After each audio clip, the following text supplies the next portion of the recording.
Good morning dear students, कैसे हो? सब बढ़िया। तो अपन कॉलिगेटिव प्रॉपर्टी पढ़ रहे थे और कॉलिगेटिव प्रॉपर्टी में मैंने एलिवेशन ऑफ बॉइलिंग पॉइंट आपको पढ़ाया था। एलिवेशन ऑफ बॉइलिंग पॉइंट में मैंने आपको एक क्वेश्चन दिया था, मेरे हिसाब से आपने वो कर लिया होगा। नहीं किया है तो मैं बता देता हूँ, उसके बाद अपन जो है मैटर को थोड़ा आगे बढ़ाएंगे। तो क्वेश्चन जो है वो ये था कि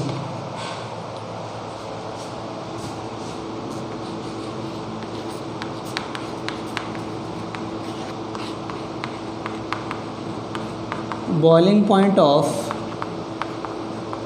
benzene is 353.23 Kelvin and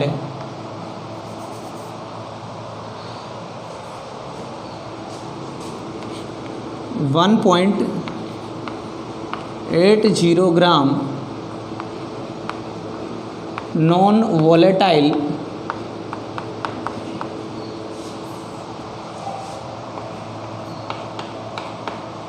solute is mixed with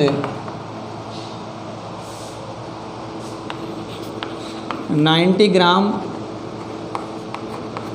of benzene which increase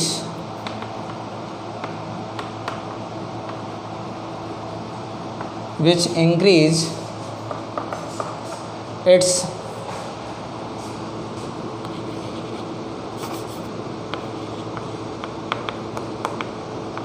boiling point at, ये हो रहा है 354.11 kelvin. Then what will be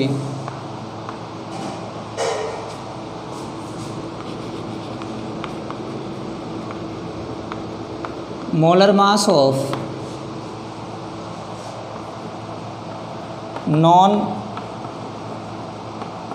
volatile solute if Kb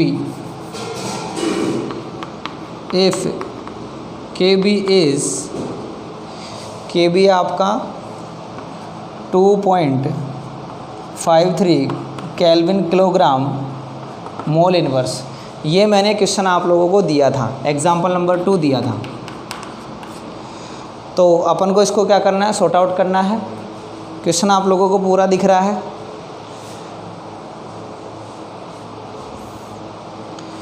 देखते हैं अपन इसको।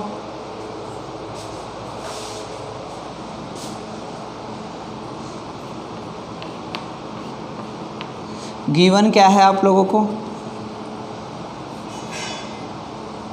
ये क्वेश्चन आप लोगों के पास में है। मैं इसको थोड़ा सा इरेज कर देता हूँ ताकि अपने पास में जगह हो जाएगी। आप अपनी नोटबुक खोल के बैठिए।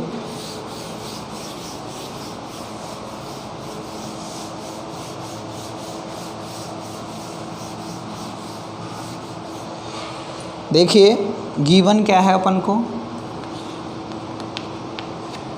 गिवन है WB कितना है 1.80 ग्राम। WA कितना है, WA है आपका 90 ग्राम। KB कितना है आपका, KB आपको गिवन है कितना 2.53 केल्विन किलोग्राम मोल इनवर्स। उसके अलावा आपको गिवन है यहाँ पर, अब अपन को एक क्या निकालना है इसमें, MB अपन को कैलकुलेट करना है। और WA जो है वो अपन को गिवन है, डेल्टा T भी अपने पास में नहीं है। फॉर्मूला कौन सा लगेगा, फॉर्मूला आपको पता है, अपन ये लगाएंगे। फॉर्मूला देखिए ये लगेगा डेल्टा टी बी बराबर KB into WB into 1000 by MB into WA। तो MB बराबर KB इंटू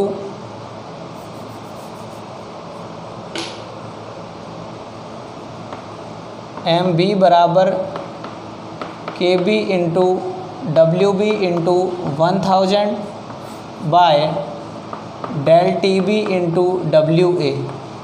तो डेल TB अपने पास में नहीं है, तो डेल TB अपन कैलकुलेट कर सकते हैं। Del TB equal to TB naught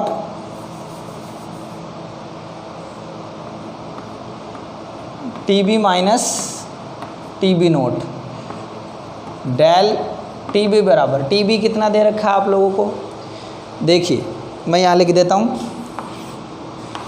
TB यानी सॉल्यूशन का जो बॉइलिंग पॉइंट है वो कितना दे रखा है आप लोगों को, वो दे रखा है 354.11 केल्विन। एंड TB नोट जो था आपका, यानी कि प्योर सॉल्वेंट का जो बॉइलिंग पॉइंट था वो था आपका 353.23 केल्विन। ये आपको गिवन था, यही था। अब इसको अपन क्या कर लेते हैं, कैलकुलेट कर लेते हैं। तो 354.11 माइनस 353.23, तो डेल TB आ गया आपके, ये आ गया 0.88, 0.88 केल्विन। अब डेल TB भी अपने पास में आ गया। डेल TB कितना आ गया, डेल TB आ गया आपके 0.88 केल्विन। अब यहाँ वैल्यू रख दो सारी, ठीक है। तो यहाँ वैल्यू रख देते हैं अपन। MB अपन को कैलकुलेट करना है, KB कितना दिया हुआ है 2.53,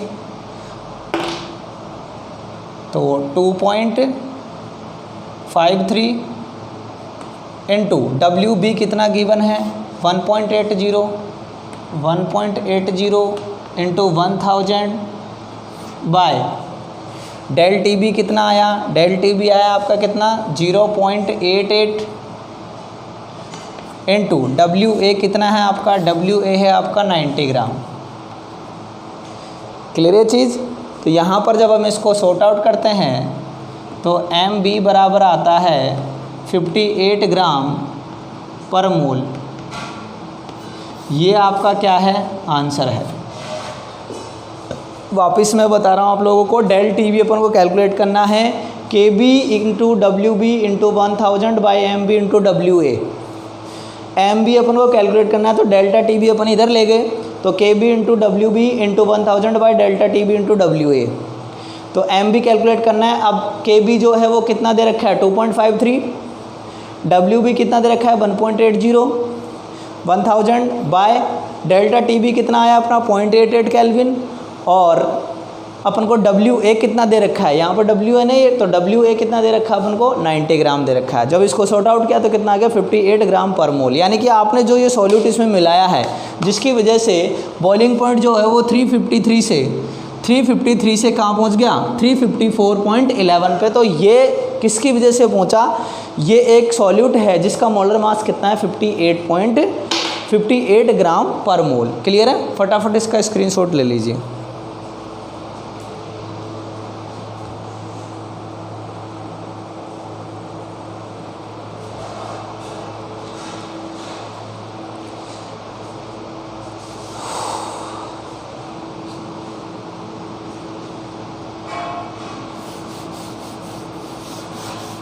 अब आज जो है नेक्स्ट कोलिगेटिव प्रॉपर्टी पढ़ेंगे अपन। दो कोलिगेटिव प्रॉपर्टी ऑलरेडी पढ़ चुके हैं। एक आपके relative lowering of boiling vapour pressure, relative lowering of vapour pressure, और दूसरी अपन ने पढ़ी है एलिवेशन ऑफ बॉइलिंग पॉइंट। आज पढ़ेंगे अपन लॉवरिंग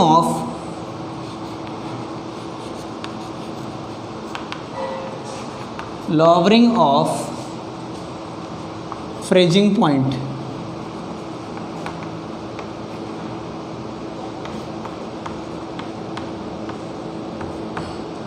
ठीक है। इसको केमिकल वर्ड जो है इसका वो ये है क्रायोस्कोपी।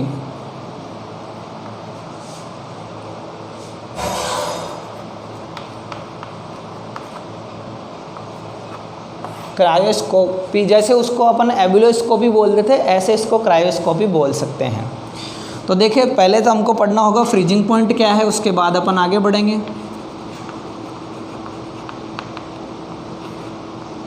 फ्रीजिंग पॉइंट क्या है, तो फ्रीजिंग पॉइंट देख लेते हैं अपन।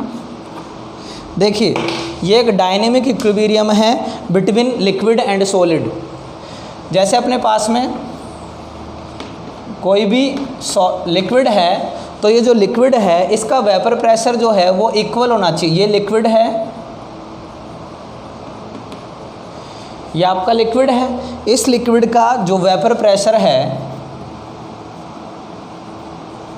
वेपर प्रेशर जो है इक्वल होना चाहिए किसके, इक्वल होना चाहिए किसके, इक्वल होना चाहिए सॉलिड फॉर्म के, यानी कि इसकी सॉलिड फॉर्म के इक्वल हो जाए क्या, इसका वेपर प्रेशर।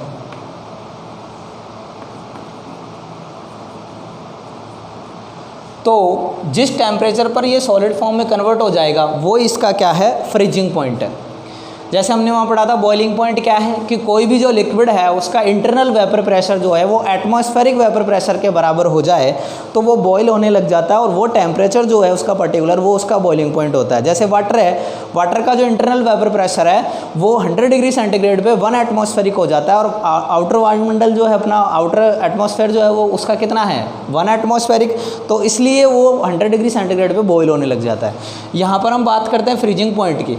यहाँ पर क्या हो रहा है, उसको फ्रीज होना है ना कि बॉयल होना है, इसका मतलब कम चाहिए। तो जब उसका वेपर प्रेशर उसकी सॉलिड फॉर्म के वेपर प्रेशर के बराबर हो जाएगा तो वो क्या हो जाएगा, फ्रीज हो जाएगा। तो ये क्या एक डायनेमिक इक्विलिब्रियम है between liquid and solid phase. जब कोई भी सब्सटेंस जो है वो सॉलिड और लिक्विड फेज के बीच में डायनेमिक इक्विलिब्रियम में मेंटेन हो जाए तो वो फ्रीज हो जाता है, और उसी कंडीशन को बोला जाता है उसका फ्रीजिंग पॉइंट। देख लीजिए मैं इसकी आपको डेफिनेशन लिख रहा हूँ।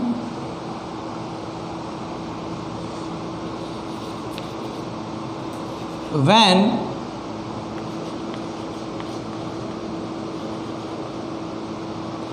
vapor pressure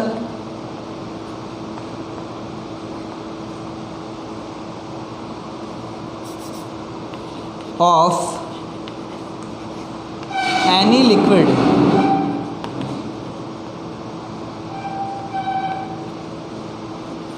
reach towards its solid phase,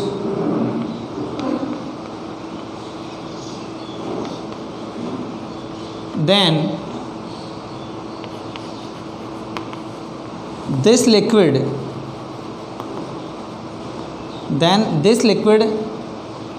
can freeze, and this point of temperature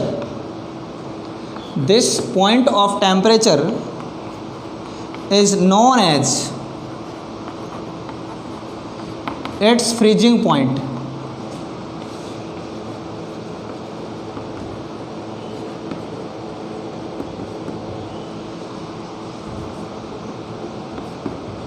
ठीक है, यहाँ पर एक लाइन और लिख सकते हैं अपन,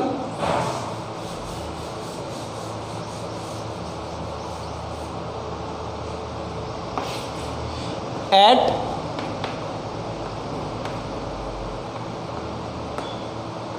freezing point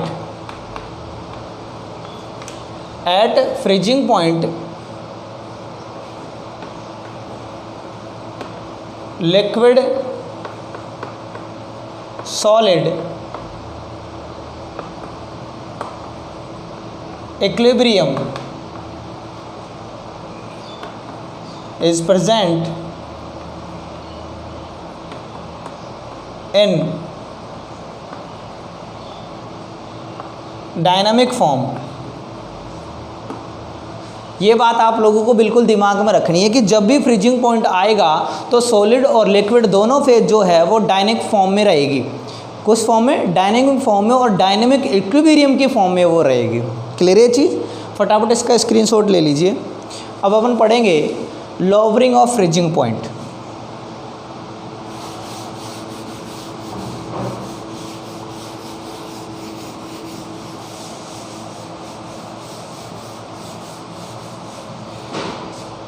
देखिए जैसे अपने पास में कोई लिक्विड है, वो इतने टेम्परेचर पर जाकर, जैसे मैं यहाँ सेट कर देता हूँ लगभग 50 डिग्री सेंटीग्रेड, इस पर जाकर ये किस फॉर्म में कन्वर्ट हो रहा है? सॉलिड। ठीक है, लेकिन हमने क्या किया, इसमें एक नॉन वोलेटाइल सब्सटेंस मिला दिया। अब नॉन वोलेटाइल सब्सटेंस मिला देंगे तो जो वेपर प्रेशर है, वेपर की क्वांटिटी कम हो जाएगी, और वेपर की क्वांटिटी कम हो जाएगी तो वेपर प्रेशर इजीली क्या हो जाएगा? कम हो जाएगा। और हमको क्या चाहिए? वेपर प्रेशर कम ही चाहिए, यानी कि हमको इतना टेम्परेचर देना ही नहीं पड़ेगा। सपोज इतने टेम्परेचर पर ही अपना काम चल गया, सपोज इतने टेम्परेचर पर ही अपना क्या हो गया? काम चल गया, ये फ्रीज हो गया। तो ये अब इसका फ्रीजिंग पॉइंट ये है। जब हमने क्या किया, इसमें कोई इम्प्योरिटी मिला दी नॉन वोलेटाइल, तो यहाँ ये जो डिफरेंस आया है इन दोनों के बीच का, ये क्या है? इसका डेल्टा TF, यानी फ्रीजिंग पॉइंट जो है, फ्रीजिंग टेम्परेचर जो है उसमें जो चेंज आया है। ठीक है, T for temperature, F for freezing point जो है एक तरह से, उसमें जो चेंज आया है वो इसका क्या हो गया? डेल्टा TF हो गया। तो लॉवरिंग ऑफ फ्रीजिंग पॉइंट का मतलब क्या होता है कि जब किसी प्योर सॉल्वेंट में जब हम नॉन वोलेटाइल सब्सटेंस मिला देंगे तो उसकी वजह से जो नॉन वोलेटाइल सब्सटेंस है उसके पार्टिकल्स को, सॉरी जो प्योर सॉल्वेंट है उसके पार्टिकल्स को नॉन वोलेटाइल सब्सटेंस के जो पार्टिकल्स है वो सरफेस से क्या कर देंगे? रिमूव कर देंगे। अब उसको रिमूव कर देंगे या वहाँ से डिस्प्लेस कर देंगे तो बनने वाली वेपर की क्वांटिटी में क्या आ जाएगी? कमी आ जाएगी, जिसकी वजह से वेपर प्रेशर क्या हो जाएगा? कम हो जाएगा। और ये वेपर प्रेशर कम हो जाएगा तो हम इजीली फ्रीजिंग पॉइंट अचीव कर सकते हैं, and this is known as lowering of freezing point. Clear है ये चीज़? देख लीजिए, मैं इसको आपको ग्राफ के थ्रू बता रहा हूँ। जैसे अपने पास में यहाँ पर ये अपन ने लिया वेपर प्रेशर,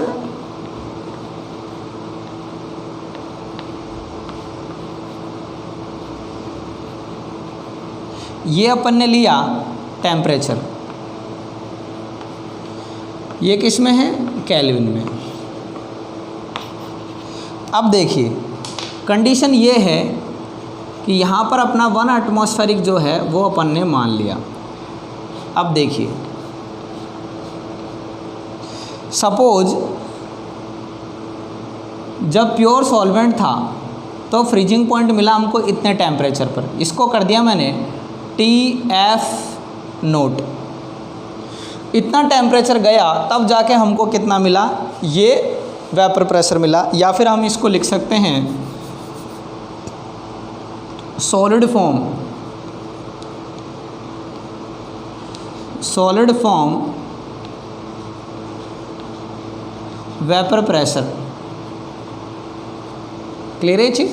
अब देखिए अब क्या हो रहा है कि हम क्या कर रहे हैं, इसमें नॉन वोलेटाइल सब्सटेंस ऐड कर दिया। अब नॉन वोलेटाइल सब्सटेंस ऐड कर दिया तो वेपर की क्वांटिटी अपने आप ही क्या कम हो जाएगी, यानी कि इतना जो टेम्परेचर है उसका वेरिएशन हमको ज़रूरत पड़ेगी नहीं, यानी इतने टेम्परेचर पर ही वो क्या हो गया? सपोज हमको सॉलिड फॉर्म का ये जो कंडीशन है यहीं पर हमको क्या मिल गया? इतने वेपर प्रेशर पर ही इसकी सॉलिड फॉर्म मिल गई। क्लियर है? तो ये जो है ये किसका है? आपका ये है आपका सॉल्वेंट का, और ये जो है ये वेपर प्रेशर आपका किसका है? ये हो गया सॉल्यूशन का। तो देखिए इसको मैंने कर दिया TF। तो देखिए और इन दोनों के बीच जो है ये क्या हो जाएगा? Delta TF। ये क्या हो जाएगा? Del TF। क्लियर है? तो देखिए यहाँ तक की डिस्टेंस जो है और यहाँ तक की जो डिस्टेंस है दोनों में डिफरेंस है। ये डिस्टेंस क्या है? ज़्यादा, यानी TF नोट की वैल्यू ज़्यादा है और TF की वैल्यू क्या मिली हमको? कम मिली। मतलब क्या हो गया? फ्रीजिंग पॉइंट जो है वो इजीली मिल गया। तो जब इसको आप कैलकुलेट करोगे तो कैसे करोगे, del T F equal to, ज़्यादा कौन है, T F naught minus T F, ये आपका क्या हो गया, लॉवरिंग ऑफ फ्रीजिंग पॉइंट का फॉर्मूला। यहाँ पर डेल टी एफ क्या है, डेल टी एफ है आपका lowering in freezing point,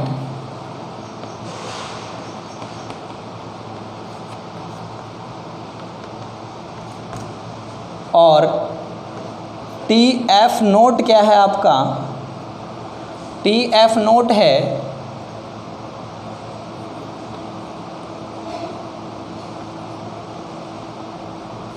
freezing point of solvent, and आपका टी एफ क्या है, टी एफ आपका क्या है,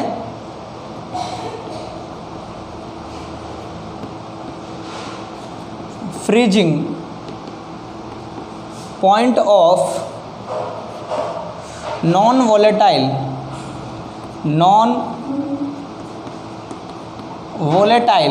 सॉल्यूट। क्लियर है चीज़। तो टी एफ क्या है आपका, freezing point of non volatile solute, T F note क्या है, freezing point of solvent, and delta T F क्या है, लॉवरिंग इन फ्रीजिंग पॉइंट। कोई दिक्कत इसमें? अब मैं इसको थोड़ा और आगे बढ़ा रहा हूँ, इसका आप स्क्रीनशॉट ले लेना। देखिए, जब हमने नॉन वोलेटाइल सॉल्यूट मिलाया, जब हमने क्या किया, नॉन वोलेटाइल सॉल्यूट मिलाया, तो जैसे हमने नॉन वोलेटाइल सॉल्यूट मिलाया, फ्रीजिंग पॉइंट में क्या हो गई, लॉवरिंग हो गई। इसका मतलब क्या हो रहा है कि एक तरह से जो नॉन वोलेटाइल सॉल्यूट जो मास है उसके पार्टिकल्स पर या उसके मास पर क्या कर रहा है, फ्रीजिंग पॉइंट डिपेंड कर रहा है। इसका मतलब ये हुआ कि you can write this, del T F is directly proportional to M, यानी मोलरिटी के क्या हो गए, डायरेक्टली प्रोपोर्शनल हो गया। तो देखिए यहाँ पर m क्या है, यहाँ पर m क्या है, m है मोलरिटी। क्लियर है। तो अब हम इसको हटाएंगे, तो लिख दिया हमने del T F equal to K F into M.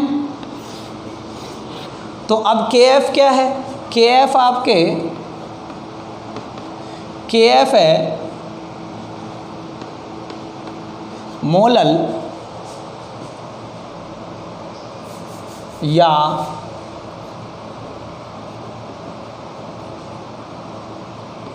Lowering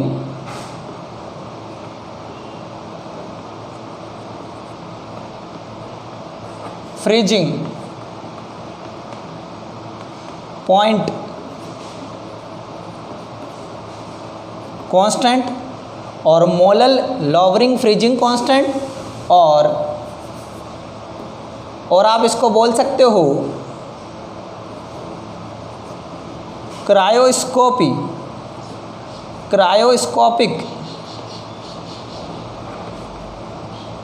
constant. इसको क्या बोल सकते हैं अपन, cryoscopic constant.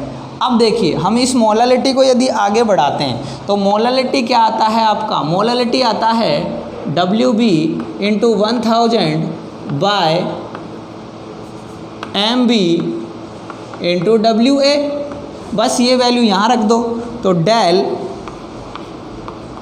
TF equal to KF into WB into 1000 by क्या है, MB इंटू WA। और यदि हमको ये कैलकुलेट करना हो तो MB इक्वल टू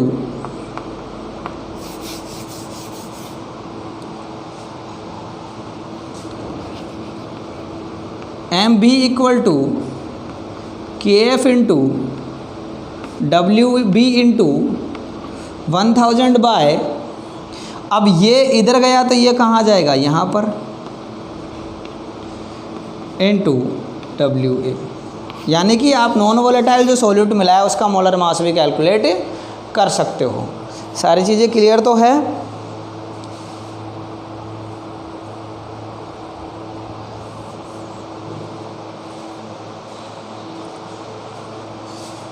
ठीक है ये चीज़। तो मैं एक बार फिर आप लोगों को इसको रिपीट कर रहा हूँ। डेल्टा टी एफ यानी कि लॉवरिंग ऑफ फ्रीजिंग पॉइंट जो है वो डायरेक्टली प्रोपोर्शनल होता है किसके, मोलालिटी के। क्योंकि हम जब नॉन वोलेटाइल सॉल्यूट मिला रहे हैं तो उसकी जैसे जैसे क्वांटिटी बढ़ रही है, जैसे जैसे उसका मास बढ़ रहा है, वैसे वैसे लॉवरिंग ऑफ फ्रीजिंग पॉइंट हो रहा है। इट मीन्स मास पे डिपेंड कर रही है ये प्रॉपर्टी सॉल्यूशन की। तो मास पे डिपेंड करती है, तो मास कंसिडरिंग कंसंट्रेशन कैलकुलेशन मेथड हमारा एक ही, वो क्या है, मोलालिटी। अब जब हम इसकी बात कर रहे हैं तो इसको हटाएंगे तो कोई ना कोई कांस्टेंट अपन को लगाना पड़ेगा। तो हमने क्या किया, ये कांस्टेंट लगा दिया। क्लियर है ये चीज़। अब देखिए हम चाहते हैं कि इस m की वैल्यू रख दे। तो m क्या है, मोलालिटी है। तो मोलालिटी यदि अपन देखेंगे तो मोलालिटी जो है वो कुछ इस तरह से अपन डिराइव कर सकते हैं। मोलालिटी बराबर weight of solute by molar mass of solute into 1000 by weight of solvent in gram. Clear है। अब जब हम इसको इस वैल्यू को यहाँ रखेंगे तो डेल्टा टी एफ बराबर K F into W B into 1000 by M B into W A. कभी कभी क्या क्वेश्चन में, जैसे अभी पिछले क्वेश्चन में आपसे पूछ लिया था कि एम बी की वैल्यू कितनी आएगी, यानी कि नॉन वोलेटाइल सॉल्यूट जो मिलाया है उसका मोलर मास क्या है। तो आप इसको इधर निकालोगे तो ये वैल्यू कहाँ चले जाएगी, यहाँ चले जाएगी। तो M B equal to K F into W B into 1000 by delta T F into W A. अब मैं वेरिएबल जो है इनको डिफाइन कर देता हूँ, आप लोग लिख लेना।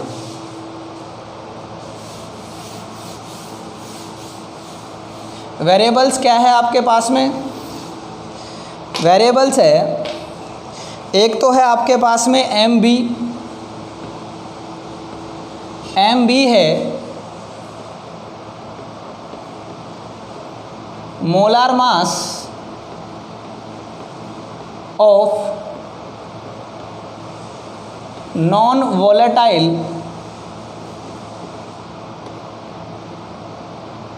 Volatile solute. क्लियर है। और डब्ल्यू बी है मास और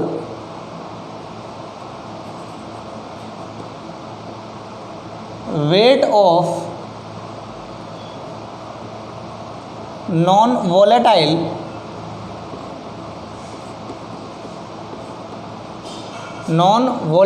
सॉल्यूट। उसके बाद आपके पास में है डब्ल्यू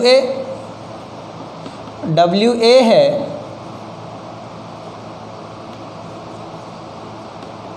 वेट और मास ऑफ सॉल्वेंट।